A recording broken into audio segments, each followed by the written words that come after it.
नमस्कार। आप सभी का एक बार फिर से स्वागत है हमारे चैनल धार्मिक कथाएं में। आप सभी को अहोई अष्टमी व्रत के पावन दिन की हार्दिक शुभकामनाएं। आइए आज सुनते हैं अहोई अष्टमी व्रत की संपूर्ण पौराणिक कथा।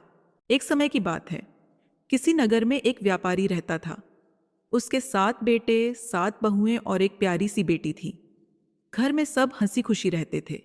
दीपावली आने से कुछ दिन पहले घर की सफाई और आंगन को लीपने के लिए व्यापारी की बहुएं और उसकी बेटी मिट्टी लेने जंगल में गईं। मिट्टी खोदते समय व्यापारी की बेटी की खुरपी से गलती से स्याऊ का एक बच्चा मर गया।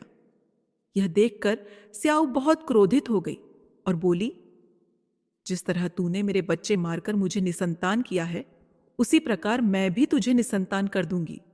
मैं तेरी कोख बांध दूंगी। यह सुनकर व्यापारी की बेटी डर गई और उसने अपनी भाभियों से कहा, माता, स्याऊ का श्राप मेरे ऊपर है, कोई मेरे बदले अपनी कोख बंधवा ले।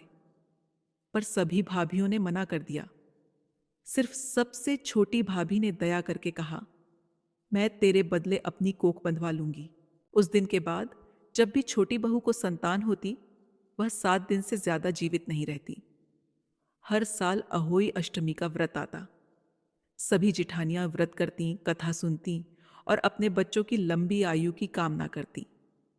पर छोटी बहू हर बार अकेली रोती रहती। उसका मन टूट चुका था। ऐसे ही समय बीतता गया। एक दिन व्यापारी ने एक ब्राह्मण को बुलवाया और इसका समाधान पता लगवाया गया। तो वह ब्राह्मण बोले, इस श्राप से मुक्ति पाने के लिए तुम्हें सुरही गाय की सेवा करनी होगी। वह स्याऊ की सहेली है। यदि वह स्याऊ माता से कह दे तो तुम्हारी कोख खुल सकती है। यह सुनकर छोटी बहू ने उसी दिन से सुरही गाय की सेवा शुरू कर दी। वह प्रतिदिन तड़के उठकर गाय का गोबर साफ करती, उसे ताजा पानी और चारा देती और पूरे प्रेम से उसकी देखभाल करती। एक दिन सुरही गाय ने सोचा, रोज सुबह सुबह कौन मेरी सेवा करता है, इसका पता लगाना होगा। अगले दिन सुरही गाय जल्दी उठ गई और देखती है व्यापारी की सबसे छोटी बहू सेवा कर रही है। यह देखकर सुरई गाय बोली, बेटी, तुम मेरी सेवा क्यों कर रही हो? तो वह बोली, माता, स्याऊ ने मेरी कोख बांध दी है, जिस वजह से मेरे बच्चे नहीं जीते। यदि आप उनसे कहकर मेरी कोख खुलवा दें तो मैं सदा आपकी ऋणी रहूंगी। यह सुनकर सुरही गाय ने करुणा से कहा, ठीक है, मैं तेरी मदद अवश्य करूंगी। और दोनों 7 समुंदर पार स्याऊ माता के पास चल दी। रास्ते में थक कर दोनों एक पेड़ की छांव में बैठ गईं। जिस पेड़ के नीचे वह दोनों बैठी थीं, उस पेड़ पर गरुड़ पक्षी का घोंसला था, जिसमें उसके छोटे छोटे बच्चे थे। थोड़ी देर में साहूकार की छोटी बहू ने देखा कि वहां एक सांप उन बच्चों को खाने के लिए आया है। छोटी बहू ने बिना सोचे समझे सांप को मार डाला। जब गरुड़ पक्षी लौटी तो उसने खून देखा और सोचा कि इसने मेरे बच्चों को मार दिया है। वह क्रोधित होकर अपनी चोंच से छोटी बहू को मारने लगी। तब छोटी बहू बोली, बहन, मैंने तो तुम्हारे बच्चों को बचाया है और तुम मुझे ही मार रही हो। यह सुनकर गरुड़ पक्षी ने अपने बच्चों को देखा और वह प्रसन्न होकर बोली, बोलो, तुम्हें मुझसे क्या वरदान चाहिए? तब छोटी बहू बोली, 7 समुद्र पार स्याऊ माता रहती है, तुम हमें वहां तक पहुंचा दो। गरुड़ पक्षी ने दोनों को अपनी पीठ पर बिठाया और 7 समुंदर पार स्याऊ माता के पास पहुंचा दिया। सुरही गाय को देखकर स्याऊ माता बोली, बहन, बहुत दिनों बाद आई हो, अब आई ही हो तो मेरे बालों में से जुएं निकाल दो।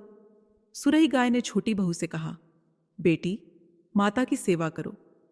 छोटी बहू ने प्रेम से माता के सिर से सारी जुएं निकाल दी। तब खुश होकर स्याऊ माता ने छोटी बहू को आशीर्वाद दिया कि बेटी, तेरे 7 बेटे और 7 बहुएं हों। यह सुनकर छोटी बहू बोली, माता, मेरे तो एक भी संतान नहीं है। स्याऊ माता ने पूछा, ऐसा क्यों? तो वह बोली, माता, मेरी कोख तो आपके पास बंधी है, उसे खोल दे। यह सुनते ही स्याऊ माता बोली, अरे, मैं तो तेरी बातों में आकर धोखा खा गई। ठीक है, मैं तेरी कोख खोल देती हूं।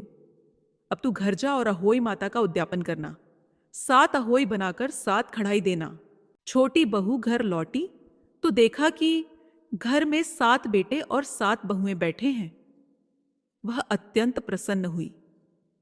उसने 7 अहोई बनाई, 7 कढ़ाई दी और अहोई अष्टमी का विधिवत उद्यापन किया।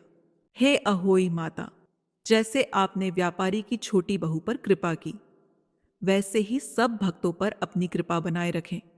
जो भी आपकी कथा को श्रद्धा से सुनता या कहता है, उसके सभी कष्ट दूर हों और जीवन में सुख समृद्धि आए। जय अहोई माता।